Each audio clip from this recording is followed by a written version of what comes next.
श्रीमन्नारायणीयं ध्यानश्लोकः। ॐ नमो भगवते वासुदेवाय। ॐ नमो भगवते वासुदेवाय। ॐ नमो भगवते वासुदेवाय। ॐ नमो भगवते वासुदेवाय। नारायण नारायण नारायण नारायण नारायण नारायण नारायण नारायण नारायण नारायण नारायण नारायण नारायण नारायण नारायण नारायण नारायण। अखिल गुरो भगवन् नमस्ते। शुक्लाम्बरधरं विष्णुं शशिवर्णं चतुर्भुजं प्रसन्नवदनं ध्यायेत् सर्वविघ्नोपशान्तये। वसुदेवसुतं देवं कंसचाणूरमर्दनं देवकी परमानन्दं कृष्णौ वन्दे जगद्गुरुम्। अस्मद्गुरुचरणारविन्दाभ्यां नमः। ज्ञानानन्दमयं देवं निर्मलस्फटिकाकृतिम् आधारं सर्वविद्यानां हयग्रीवमुपास्महे। श्रीहयग्रीवमूर्तये नमः। करारविन्देन पदारविन्दं मुखारविन्दे विनिवेशयन्तं वटस्य पत्रस्य पुटे शयानं बालं मुकुन्दं मनसा स्मरामि। कृष्णं नारायणं वन्दे कृष्णं वन्दे व्रजप्रियं कृष्णं द्वैपायनं वन्दे कृष्णं वन्दे पृथासुतं। सच्चिदानन्दरूपाय विश्वोत्पत्त्यादिहेतवे तापत्रयविनाशाय श्रीकृष्णाय वयं नमः। पीताम्बरं करविराजित चक्रशङ्ख कौमोदकी सरसिजं करुणासमुद्रं राधासहायम् अतिसुन्दरमन्दहासं वातालयेशम् अनिशं हृदि भावयामि। मूकं करोति वाचालं पङ्गुं लङ्घयते गिरिं यत्कृपातमहं वन्दे परमानन्दमाधवं। वन्दे नन्दव्रजस्त्रीणां पादरेणुम् अभीक्ष्णसा यासं हरिकथोद्गीतं पुनति भुवनत्रयम्। कोमलं कूजयन् वेणुं श्यामलोऽयं कुमारकः भेदवेद्यं परं ब्रह्म भासतां पुरतो मम। कृष्णाय वासुदेवाय देवकीनन्दनाय च नन्दगोपकुमाराय गोविन्दाय नमो नमः।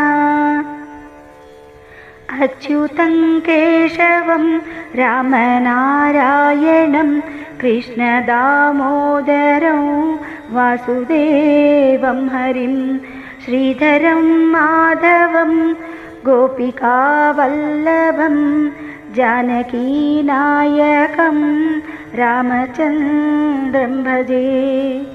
अच्युतं केशवं सत्यभामाधवं माधवं श्रीधरं राधिकाराधिकम् इन्दिरामन्दिरं चेतसा सुन्दरं देवकीनन्दनं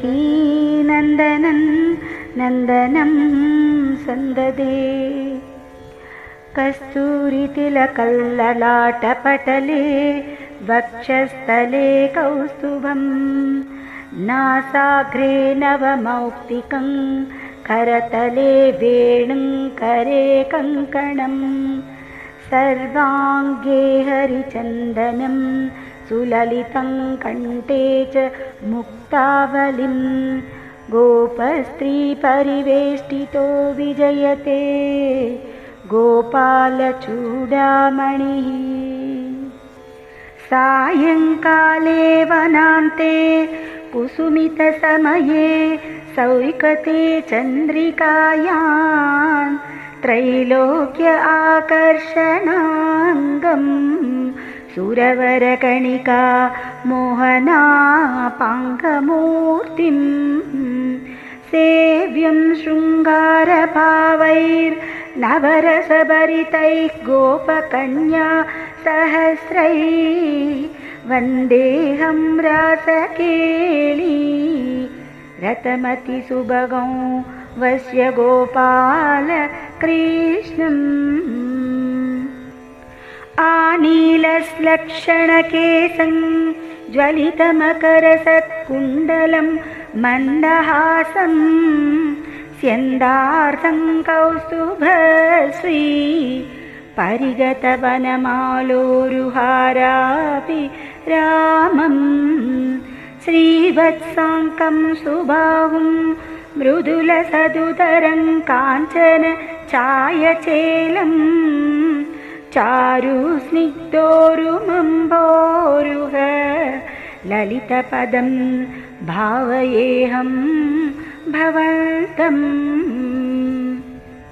श्रीकृष्ण गोविन्द हरे मुरारे श्रीनाथ नारायण वासुदेव श्रीकृष्ण गोविन्द हरे मुरारे श्रीनाथ नारायण वासुदेव श्रीकृष्ण गोविन्द हरे मुरारे श्रीनाथ नारायण वासुदेव श्रीकृष्ण गोविन्द हरे मुरारे श्रीनाथ नारायण वासुदेव मोक्षाब्धिसारमय भागवताख्य दद्मोः नारायणीय नवनीत महो गृहीत्वा मायामयौघपरितप्त जनाय योगात् नारायणाय अवनिसुराय नमोऽस्तु तस्मै गङ्गा गीता च गायत्री च तुलसिका गोपिका चन्दनं तत् सालग्रामाभिपूजा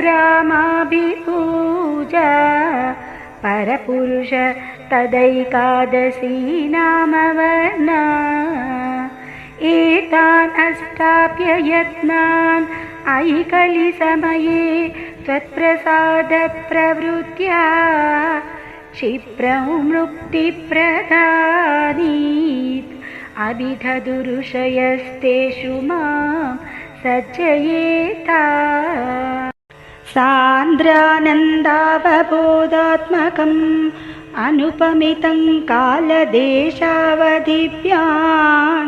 निर्मुक्तं नित्यमुक्तं निगमशतसहस्रेण निर्भास्य मानम् अस्पष्टं दुष्टमात्रे पुनरुरुपुरुषार्थात्मकं ब्रह्मतत्त्वं तत्तावद्भाति साक्षात् गुरुपवनपुरे हन्त भाग्यं जनानाम्। श्रीहरिये नमः। गोपिका जीवनस्मरणं गोविन्द गोविन्द सर्वत्र गोविन्दनामसङ्कीर्तनं गोविन्द गोविन्द।